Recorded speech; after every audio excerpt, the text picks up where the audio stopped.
Good afternoon and welcome to the Preservation Association of Lincoln Brown Bags Lecture Series. My name is Eileen Burke and I'm the coordinator of these brown bags. Our videotaping today is sponsored by the Preservation Association of Lincoln. Our speaker today is Joel Sartore. Joel has been a contributing photographer to National Geographic magazine for nearly 25 years.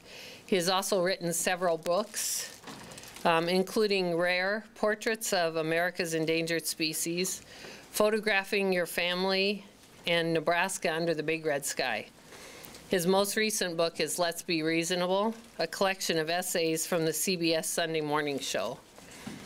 These books are available online at joelsartore.com, but they're also available in the Nebraska History Museum gift shop. And I think Joel would be available to sign them if you wanted to purchase them today. Joel's talk today is another area of interest of his, and that is saving historic structures.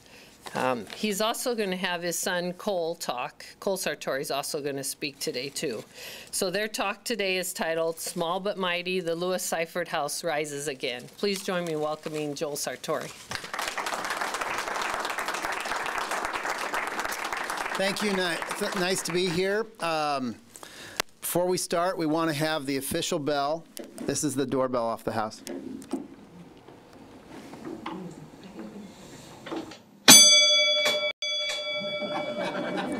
Very nice. So Cole has done as much work or more than anyone on the house, and I thought he would give you the history, because I'm not much good at history. Well, from the research I've done, mainly through the State Historical Society, I believe the house was built in 1878 by a Protestant minister named Elijah Lewis, who moved to Nebraska City from Wisconsin during the Civil War, and later to Lincoln when they moved the capital from Omaha to Lincoln. And although there's no exact date on when it was built, it first appeared on the census in 1878 at 700 North 16th Street. It is the third oldest home in Lincoln. Elijah had a wife, Maria, and 3 sons, and it was owned by their family, and then the Syford family bought it many years later. Dwight Syford was the father. His daughter, Constance, managed the home till 1967, till her death, at which time it went to the Historical Society. They took care of it up until 2000. UNL had their employee assistance program in there in the 90s, and then it went for private bids, and in February of this past year, we bought it. Very good. Okay. So the first thing we did, of course, Cole said it would be a good thing to buy this old house because it would save me money on putting him up in a dorm and subsequent children. So the first thing I did is I took my father down there, and I just wrote down all the derogatory things that he said as he went through the house. He had to make it over the porch and through the house, and we went on this little tour, and he would say things like, "Did somebody have a gun put to your head?" or "I thought I raised you better." You know, the highlight is seeing the ceilings caving in. He enjoyed that. Then he found a dead rabbit in the middle of a second-floor bedroom. He said, "I used to eat a lot of rabbits when I was a kid, but they never looked like this, Joel." I was going to take him down to the basement, but that would just depress him. So we bought it anyway, despite what he said. You know, a lot of people have talked to me before this talk, want me to pin blame on why that house got so run down. And I got to tell you, I've always lived in a historic home since I moved out of my parents' home. And there's no blame. It's just that the weather is a force. It is just a force. And any home you live in, if it's not inhabited, it's going to go downhill, and that's just what happened. This house sat empty for a while, and it went downhill, and we pushed it back up to the top of the hill. And the moment we quit putting energy and resources into it, it will fall into disrepair again. That's just how it is. This house had been restored pretty thoroughly in the mid-'70s. Jim McKee had given me pictures, and you know, this is the potting shed behind the back and the barn. This barn was a thing of beauty in the mid-'70s. Everything was new on it in terms of paint and structure and roof, and it is just not now. And that's just how it is, and there is no blame to place. It just requires that you pour money into a hole for months and you get the results will show you. Charles DeVries is going to be a frequently recurring character in here, because he is my conscience on redoing old homes. He really is the guy that sets me straight and keeps me from making terrible mistakes, even though I still fight against him and make some of those mistakes. When we went over right after we bought it, you know, Charles is like, well, let's keep the water out of the basement. There was a foot of water in the basement at that time, and I failed to take a picture of it. He, you know, sometimes it's just not picture-taking time, I guess, you know. We pumped the water out, and Charles said, well, your downspouts are all plugged up and disconnected, and that's part of the problem. But I went around the house, and I just kind of documented a few of the things, just the general condition of the place. Each of the dormers was pretty far shot. You could just stick your finger clean through a lot of them. And the windows, the storm windows on the dormers, of course. B.J. Hurt rebuilt all the windows on the house, and rebuilt a lot of the shutters, too. This was an old window on the south side that had shutters that had fallen off. Up on the roof, this beautiful wrought iron railing had a lot of pieces knocked off of it over the years. And so I went through and we numbered each piece with a gold Sharpie and kind of examined the roof and laid it all out. Cole would get up early and help. This is one of the problems. One of the reasons the roof leaked is every few inches they had driven these nails through the new roof that was put on there in the 70s or 80s maybe even, and had just penetrated that roof every few inches, hundreds and hundreds and hundreds of times. And that introduces water, and down she goes. So we're rebuilding that roof rail system now. That has not gone up on the house yet, but it will. And we're going to put it up there in a no penetration fashion. We're going to just put it on steel plate and set it up there. It won't go anywhere, and it won't have any reason to puncture the roof. One of the early things we did, of course, to protect the house is we hired a good roofer, and we went over the existing tin. Again, that tin is not vintage. It may have been that way long ago. We don't know what that house looked like any time before the 60s, the 1960s. We cannot find a single photograph of that house prior to 1967. So if anybody listening to this has anything, joelsartore.com, please drop me a line, joelsartore.com. Hired a good man named Bob Blood, and he put an insulated roof up there, basically an insulated foam board, to add R value to the roof, and then he put a EPDM or rubberized roof membrane over the top, and that stopped the leaks. Then we went after the mansard, the edge of the roof. It had sawn cedar. Again, all this stuff had been done in the 70s, but it was time to replace them. That has such a curve to it that we had to bring in a steamer. John O'Hare is the guy that did the most paid work on the house, for sure. He's a carpenter, friend of mine. He's worked on every home that I've ever gotten. And Cole and he steamed those shingles so that they would bend and fit the side of the house. Diane showed up. She helped put the shingles up as well. We had a lot of volunteer help on this house, and you know, it turned out pretty well. But you make mistakes. I've done, I don't know, my wife and I have done many houses, and still, you know, we missed a spot when before those shingles went up. We should have addressed these cracks in one of the gutters, and I didn't see it. Oh, we'll get at them. Front porch was completely disintegrated. This is the west porch. We rebuilt it using green materials. We try to always do that. I'm a big salvager. I like to salvage buildings that are going to be lost to time and weather. We actually put new flooring on there that's red cedar from Big Red Sawmill south of Palmyra. The guy Brian Schwaniger has some old telephone poles, and we had him mill one of those poles and got this 100-year-old wood out of these poles, and that's how we did the flooring there. Try to preserve the original material whenever we can, thinking this post was old. We didn't just replace the post, we'd scab into it. A couple of overhead shots. I did mostly picture taking, to be honest with you. I didn't turn the tap down there. It's easier to take pictures than to get dirty. Going ahead and sawing off the edge of the porch, the old foam poles, and then you have to stop once in a while when you're under the watchful eye of Ed Zimmer. You have to stop, and he has to point out these things. Everybody's been great to work with. So we plugged away and started in on cosmetics and paint. The house was actually pretty good. We've bought a lot worse in the past. We bought a house near Nebraska City that had 50 cans and jars catching rain in one room. One room. So this house was pretty straight. There's a lot of cosmetics. And so I would drag Cole into it. It seems like he's earned rent for a long time working on this house. I would drag my staff at Joel Sartore Photography into it. This is Morgan scraping and priming the side, and Rebecca doing some storm windows. I drug daughter Ellen into the fray as well, and she really hated having anything to do with it. It was World War III getting her down there. No matter what day, it was all the same.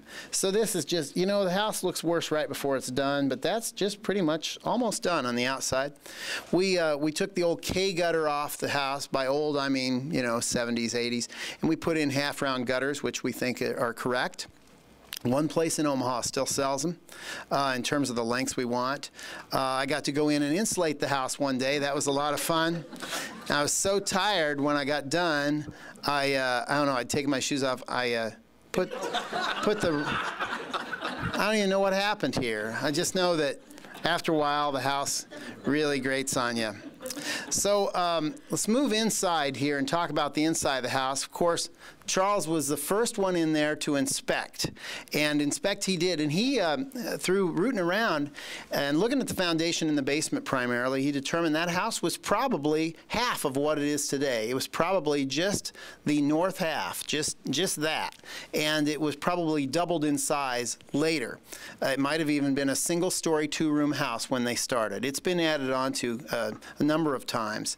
I'll just take you through the house, show you what the condition was when we bought it. A lot of surface conduit for a fire alarm system. That surface conduit drove me crazy. It's everywhere. The upstairs hadn't really been looked at or occupied in many, many years. There was never any air conditioning up there, certainly. There was just heat that would kind of seep up. And it was used as storage. In fact, I talked to a lady the other day who had been in that building many times when it was leased by the university for office space, and she, I think she might have worked in there, and she'd not been upstairs, not the whole time she worked there. There was no reason to go.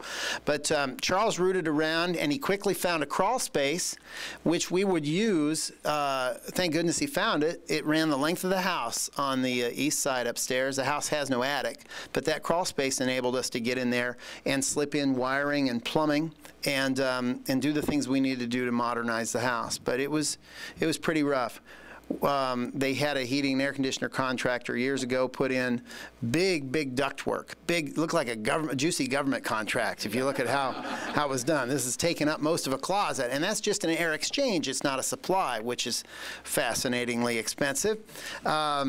This is just looking at some of the bedrooms. The university, I guess, when they renovated it for offices, and I could be wrong because I wasn't around then, somebody pulled all the horsehair plaster out of the upstairs and just went with sheetrock, and that's okay. I mean, that's part of the history of the house, and it made it easier for us to do our work there. This is, I don't know what you'd call this. This was the most complicated part of the house. This is the kitchen, I guess, that sink. I don't know what that is. That wall, they put a toilet right in the middle of what might have been the kitchen at one time, and so we put a little wall there. So we, we started in just kind of tearing it up. And Cole did a good job at getting in there and taking that wall out and getting down to where we needed to be, which is to try to figure out what the house had, where the kitchen would have been. There was no place to bathe. There's just that toilet and the sink. There's no place to bathe in the house. There's no toilet or shower, or there was no tub or shower. And so we had to excavate. And Charles is down there a lot, and he's really into it. And he figured out that probably was the original kitchen, and they probably had a fireplace or some sort of a stove in there. But he is such a stickler, and he is my conscience, and he really is. He dug down. He discovered that there was a drywall ceiling underneath the original drywall ceiling, and he said, you've got to get back down to the original stuff. You've got to dig, and so we did. because he would not let us rest until we did it the right way. Back porch, this was, we don't know what this was. It was a very late addition, and it was a screened-in porch, and we'd like to go back to that eventually. Cole and I dunging out the last of the kitchen, getting down to the studs. This has all been sheetrocked. There's nothing, the only original thing we saw there were a few cabinet doors. We pulled the toilet out of the kitchen, of course, because it doesn't make much sense to have a toilet in a kitchen. A lot of the flooring was rotten. You can see the house sits right on rocks. They'd put plywood in on all along one side of the kitchen. I don't know, maybe the floor was really gone, but now we're starting to come back in with modern infrastructure like plumbing pipes and wiring.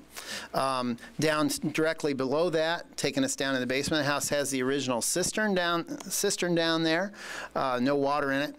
Looking around the basement, we did not get to the basement. We just ran out of time before kids had to move in for school, but it's pretty rough. It's pretty rough. It's been braced a lot. There's an old hand pump down there to get water for what we think might have been a laundry years ago. And also down there we discovered Charles's friend Alan, who was he actually came over one night and he rebuilt a little sump pump for us to keep the basement dry. Back upstairs, we noticed there was one pretend doorway and one real doorway going in and out of the kitchen that were late additions, so we had John seal those up and pulled the little cabinet out of there, just tried to get it back to where it needed to be, and then we needed to come back and decide, well, what are we going to put here? Truly, the right thing to put there would have been an 1868 kitchen, and for those of you who don't know, that would have consisted of a wood stove, no running water, a table to cut things on, and a hutch. Or maybe just a pine board on the wall with some hooks on it. And I can't imagine college students wanting to live that way. And so Charles and I had lots and lots of discussions of what to put down there, and we argued about it this morning over breakfast. And he is right. Charles, you're right. Absolutely. But we had to go back with something. We tried a big sink out of a farmhouse from BJ and Donnie Hurt, and that was a little too big. It would have taken up an entire wall. We went in with more modern things. So one of the things we wanted to do is to indicate what is new. We didn't want to pretend things were old if we didn't have to. So we went back in with marble countertops and modern stainless steel appliances. Once we got the space where we needed to be. We're coming along here. Sean Flattery, one of Cole's roommates, doing some painting here to knock his rent down a little bit. And then we started moving things back in the way they needed to be. We found a section of uppers and lowers from Chris and Serena Stutzman. They had an old farmhouse near Bennett that they'd taken the original cabinetry out of. And this was a real sticking point for Charles and I because we're putting something old into that house that didn't come from there. And that was difficult. That was a real headache. We got into a lot of fights over that. But I liked the way they looked, and they were free. So this was the day we put them in, and we were really delighted that they finally went up because it meant that we were getting somewhere. Now, just for the record, I made this the other night. Charles thinks this is a butcher job too, but it's out of copper. I stamped this. It says, cabinets are not original to Syford House. They are from a 1901 farmhouse near Bennett, Nebraska. So we put that, anchored that into those cabinets so that nobody can confuse those with being real. All right, John O'Hare cutting the marble, setting the marble in there, vacuuming it up, and then we noticed that there was a window in that kitchen, and it was a floor-to-ceiling window, but we would lose too much counter space going back with that. So we cut out part of that space and made it back into an opening to get some light in there because that was so dark back in that corner. I pulled a window out of a farmhouse from about the same era over by Nebraska City that was going to be bulldozed. Here they're bringing it in. We'd painted it and reglazed it. BJ did a lot of work to that window too. And in it goes, and now we're starting to feel human again. Because, you know, when you get down into these projects, it doesn't seem like they'll ever end.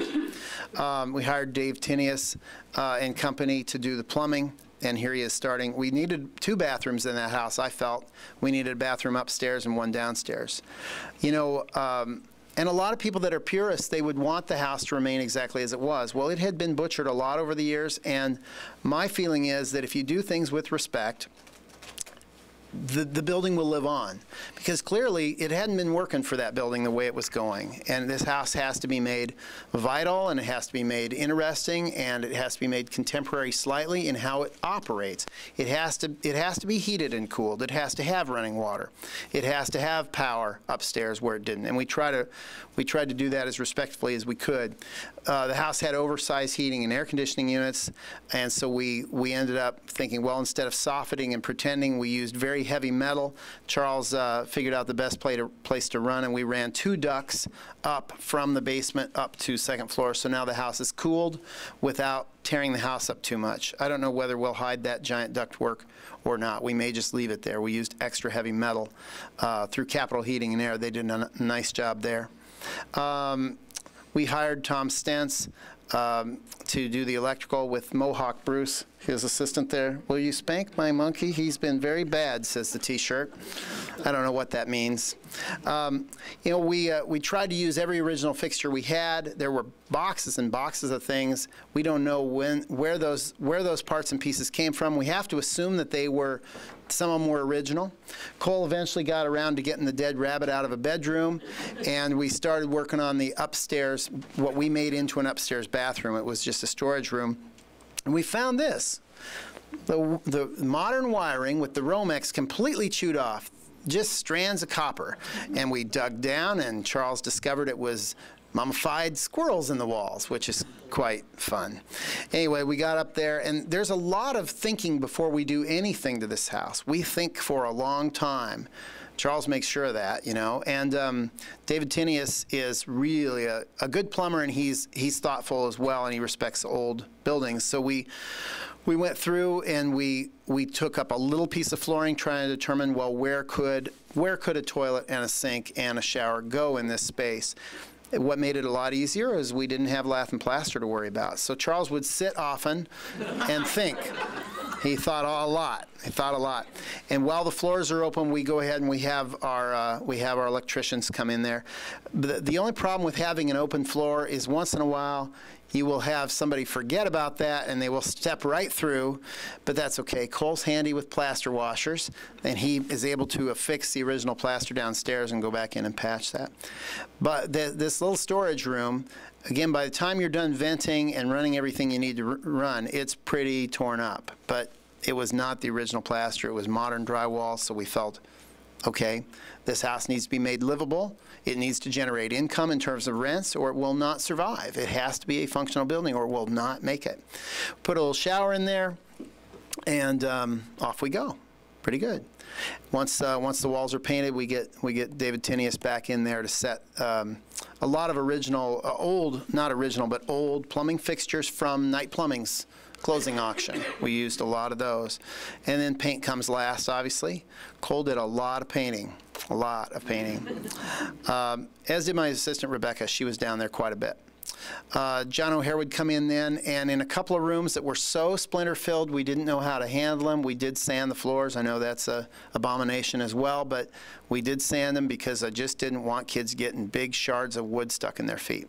So with that, I'll take you on a tour of how the house looks today. We have an add-on bedroom here that has a sailfish, and there's nothing special about it. It's a newer room on the back of the house, but we'll have another student move in there.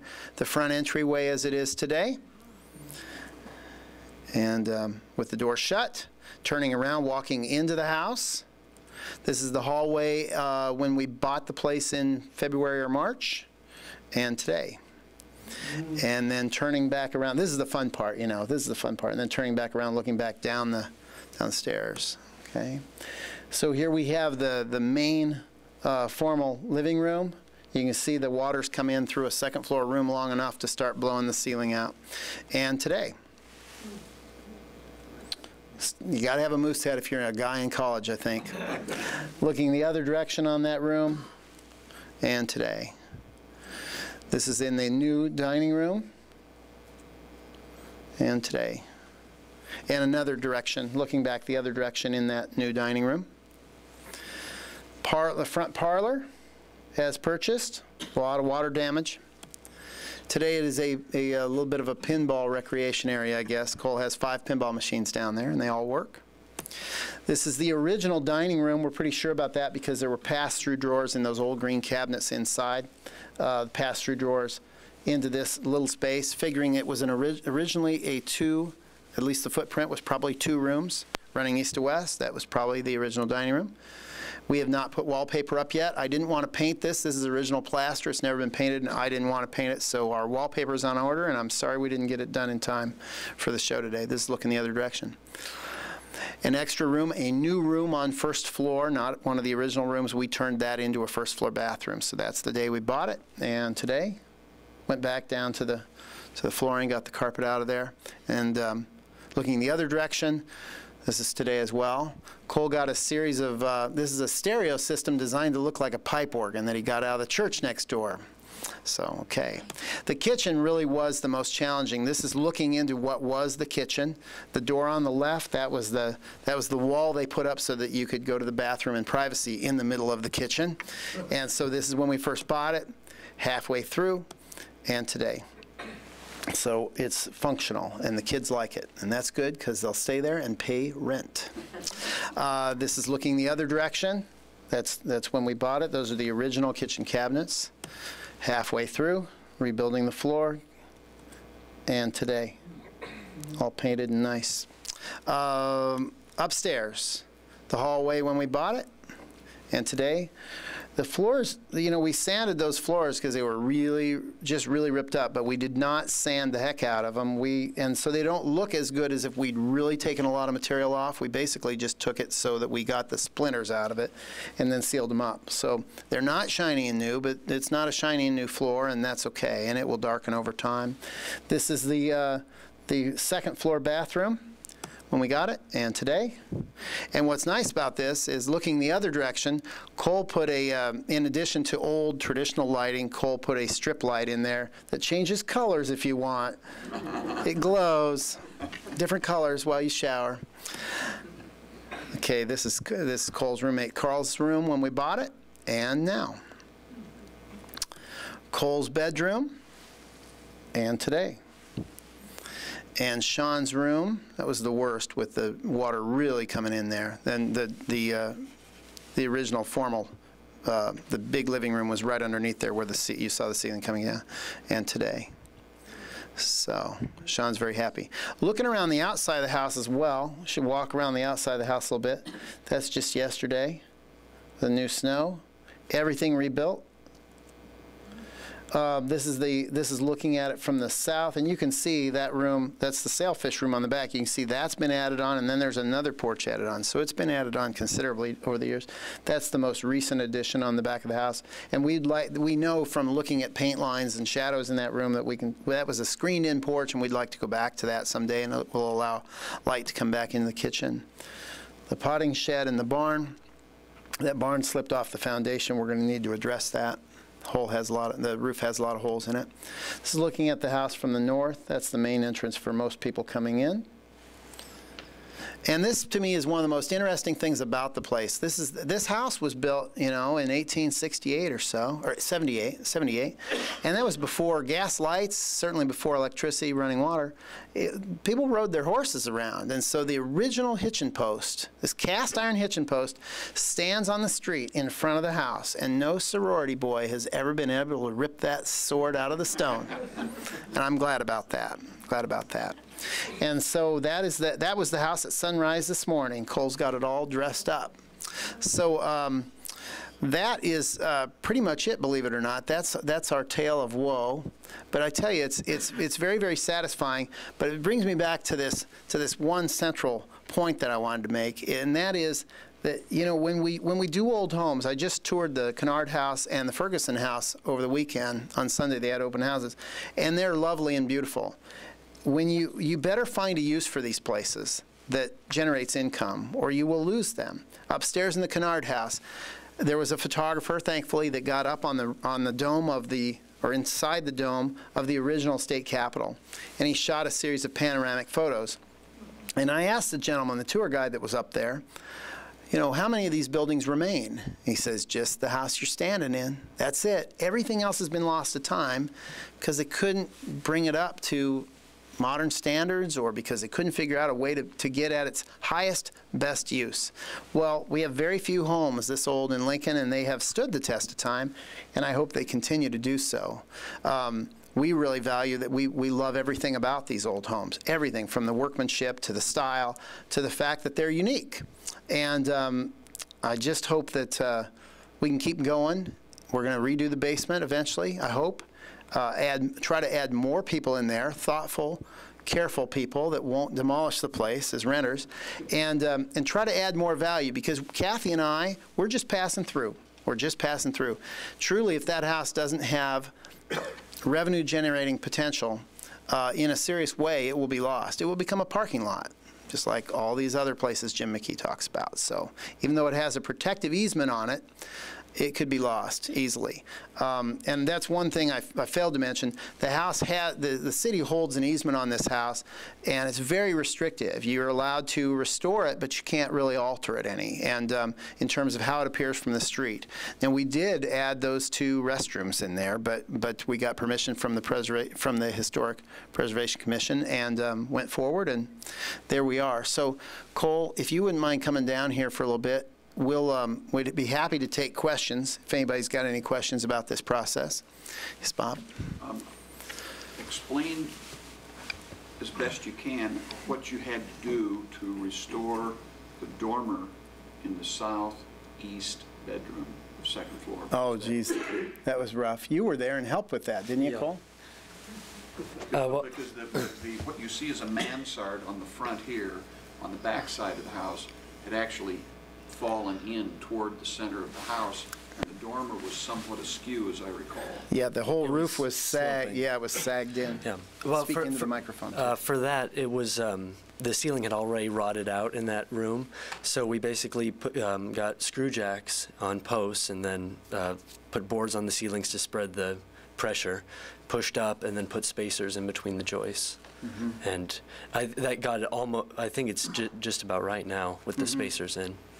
Yeah, it was almost like a souffle that had fallen up there. You could literally see it sinking. You could see that dormer melting into the roof there. I didn't see that when we went to buy the place, but yeah, that was a big deal, wasn't it? That was a big deal. Yeah. Anybody else? Yes. I just want to make a couple observations. Along with some other folks from the Preservation Association of Lincoln and other interested citizens, I remember that day in the summer, 1.5 years or 2.5 years ago, when we went down there to speak on behalf of not changing the easements so that the changing the property it's used and building on and such wouldn't be approved. And it was a hard thing to do because you were speaking against mother, the flag and apple pie in a kind of way about young kids. But, you know, what you just showed makes it all worth it. And you deserve tremendous credit. The other thing is I couldn't help but laugh. That's just a massive man cave, isn't it? Any comment, Cole? Well, it's on Sorority Row. They're right next to a sorority, and it's the only place that's legal to drink on campus without a permit. I would have killed to live there, Cole. Would have killed to live there, man. And a sorority's moving in next year. Oh, yeah. They're going to take down that church on the south side and build it's going to be sandwiched between 2 sororities. One of good neighbors. Yes. When you talked about creating a sound system using pipe organs, I hope that wasn't stolen from the Median organ invention. No. Well, it was from the old Newman Center down on Q Street that they had taken down. Not that. The Median organ that I think the Catholics were going to say. Yeah, they're going to move that to the new church. Good. No, that's I'm very worried when you talk Tell me about that. That's a stereo. Yeah, it's just 4 pipes with speakers in the bottom, and then the sound comes through the pipes. They're meant to hook up to electric organs to give it a more real sound. Yeah. Yeah, so it's not obedient pipe organ pipes there, no. It's a fancy-looking stereo. Said the church next door, that's why. Oh, yeah, sorry, no, it's down the street. Down on Q Street. Yeah, the building that's gone now. Yeah, okay. Yeah. Anybody else? What was the hardest aspect of the work that you did on this in terms of kind of your conscience, if anything? Cole, do you have anything? I need to think on that. The hardest thing for me was in dealing with Charles. And that's not a bad thing. I want him down there. I want him down there. I mean, there's a ton of people that put in a lot of time on this house. Clark DeVries, Charles's brother, was kind of an intermediary between the past and the present. What's functional and practical versus what is preserving it in time in the late 1800s. It's all kind of difficult. I mean, anything that you do is pretend in a way, because we're modern. We're today. It's all, even the stuff done in the 70s. You could say, well, that has a lot of value because that's historic. Well, I don't know, we have to live there. We have to figure out a way to make that house sing and be part of the university community again. It has to come back to life. And that means toilets and sinks and bathtubs and showers and modern electrical circuitry that can handle microwave ovens and wall ovens. It has to be modernized in a way that's still respectful. That's really hard. That's really hard because the ideal kitchen would have looked just like Kennard House. It would have had this stove and it would have had a table and a hutch, and that's it. That's what should have gone in that house, and Charles and I kind of wanted to do that, and Cole's mother and Cole just were like, are you kidding me? There's no way. So, because the cistern could have been hooked up again. We could have done that too. And people laugh, but that kitchen was the real thing. I mean, 8 doors were there, and we had the chimney still, but is it practical? Is it someplace that people would want to live and pay rent to maintain? That rent money pays for the upkeep. So we had to make a lot of compromises like that, but that's just kind of how it is, It's never easy. Like sanding the floors was so gut-wrenching. And Charles never went back in that house when he found out we sanded the floors. He's not been back in it to this day because he was like, you got your original floors. These have never been sanded. I heard him. And we still sanded a few of them, but we didn't sand them very hard. And I wanted these kids to not get splinters in there. I mean, big, jagged chunks of wood, and we sealed them down as well as we could. It's all hard. And you should stop and think about it because it's made it all this time without you butchering it. And you're going to tear into it. Putting the wrong window in that kitchen wasn't very fun. We should have done a floor-to-ceiling window in there, but we would have lost so much cabinet space. It's actually a very small kitchen that we went with a half window instead, but I pulled it out of an old house. I should put a plaque on that window too, shouldn't I? Yes? Apparently the university, while they were the leasers, did quite a bit to the house, but were probably more gentle to it than you might expect the university to be. The first floor was in fairly intact shape. The upstairs, yeah, they were fair. I mean, somebody tore all the original horsehair plaster out of there. So that's tough, right? Yeah. Well, they had to upgrade it to be an office space to put in the multiple phone lines and internet lines. Were both floors used by that? No, just the first floor. First floor. Yeah. Second floor was always just storage after the building quit being lived in. So in the 90s, it just became storage. And yeah, they could have done a lot worse. They could have done a lot worse. And they were respectful with that wall that they put in the kitchen, the toilet kitchen. They put that wall in there, and they built the wall so that you could tell it was not an original wall. They tapered it, and they left kind of a little tapered gap on each end, and you knew it was never part of the structure of the house. I mean, they wanted to be fairly obvious about what they did. But their work made our work a lot easier because we could get into that second floor and dig in there and really get the things in there that we needed to get, like modern air conditioning, heat, wiring, and plumbing. So that it made it it would have been a lot harder had we had that plaster upstairs. We wouldn't have touched that plaster if we had it upstairs. So they made it a lot easier for us. Anybody else? What about the faux wood grain paint that was on the woodwork and was removed, I think, by the Historical Society? I don't know who removed that. We know that downstairs the wood was stripped pretty heavily, especially in the original dining room.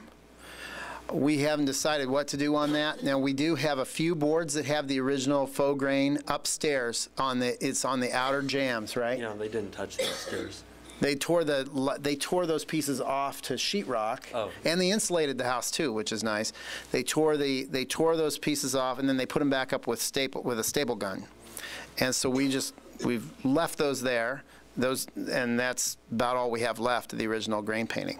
That's about it upstairs. Was that original to the house? Mm-hmm. We're pretty sure those were original to the house. Those jambs upstairs, yeah, door jambs upstairs. But otherwise, not much survives. It's too bad that somebody stripped that kitchen woodwork, or the original dining room. But that's just how it is, you know. I don't know what we'll do. I think we just make it worse if we got into it, if we start putting chemicals on that wood. Yes? I just want to say thank you for keeping the houses. Can't talk.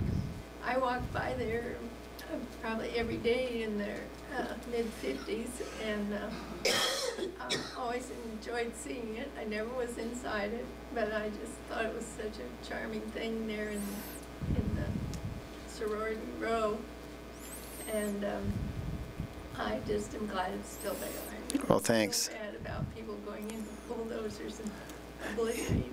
Well, they won't do that on this house. Not for a while. They won't bulldoze it. But Cole did an outstanding job, and he has 540 hours in on that house so far. Since, when did you start, April? Mid-February. Mid-February, 540 hours. That's a lot. And he's not going to punch holes in the wall either.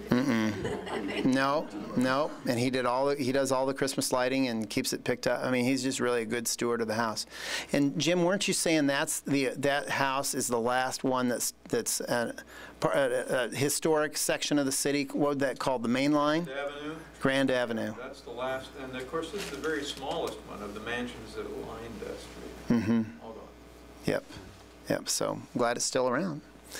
Yes. I just want to echo the comments that were just given that, thank you so much for buying and restoring this house. It's a real treasure, and you guys put a lot of time and work, and I really appreciate it, and all of Lincoln appreciates it. Oh, well, thanks. You know, we do have 2 more kids going to UNL behind him, so there was a reason that we did it. I mean, we figure, that probably will save us quite a bit of money doing this, but and I don't even want to know what we spent on it, actually.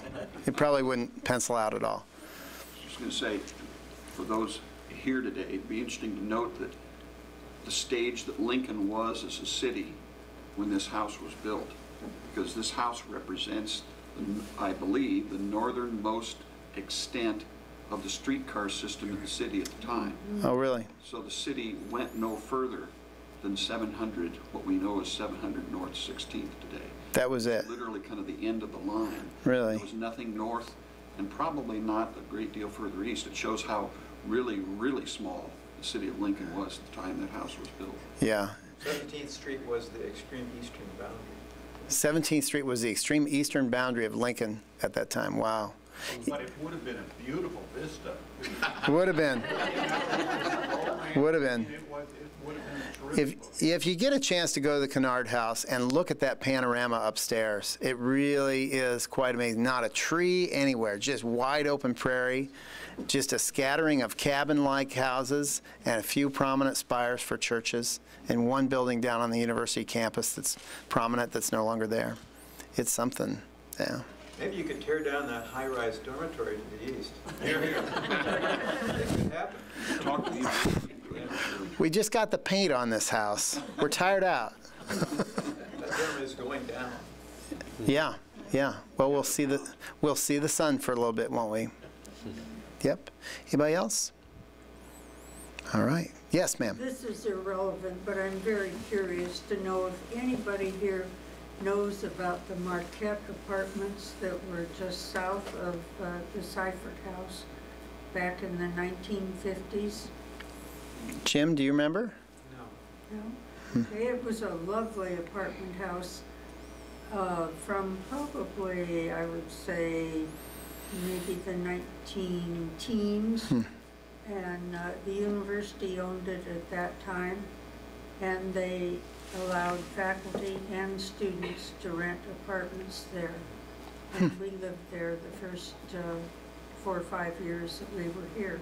And that was on 16th Street near Syford House? Is that where the chapel is today? Pardon me? Is that where the church is there today? No, it's where the part of the women's dorms, I think.